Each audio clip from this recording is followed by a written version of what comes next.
Entah apa yang dipikirkan, pengusaha ini pamer momen sholat di media sosial. Dengan kondisi tak biasa, ada beberapa gepok uang berada di samping pria tersebut. Sontak momen pengusaha pamer harta saat sholat mengundang berbagai komentar netizen. Dikutip dari Ohmi Media, Jumat, tanggal 6 Oktober tahun 2023, sejak kemarin, tangkapan layar video seorang pria yang diyakini sebagai pengusaha sedang salat di samping tumpukan uang menjadi viral di media sosial. Banyak yang bertanya-tanya apa sebenarnya motif tindakan herbalis tersebut. Ini karena tidak ada caption yang disertakan di akun TikTok miliknya. Dikenal dengan sebutan Paklongap 17, pengusaha tersebut rupanya sengaja membuat konten doa tersebut.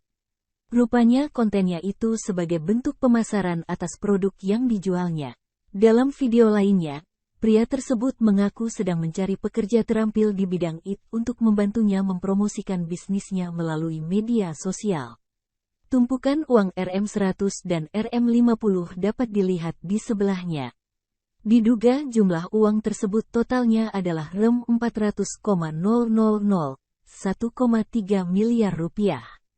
Pria itu menambahkan, dia menawarkan Rp100.000 kepada setiap orang menggunakan uang yang ditunjukkan. Setelah berbagi, banyak orang yang tidak senang dengan cara menarik perhatian itu. Mereka berpendapat, mengubah doa menjadi konten iklan itu tak baik. Ada pula yang meminta agar pengusaha tersebut tidak menunjukkan uang sebanyak itu.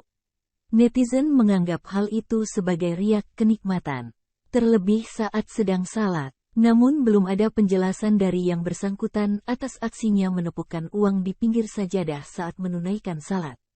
Ia hanya menyatakan ingin mencari karyawan di bidang IT guna mengembangkan bisnis jamunya. Download Tribun X sekarang, menghadirkan lokal menjadi Indonesia.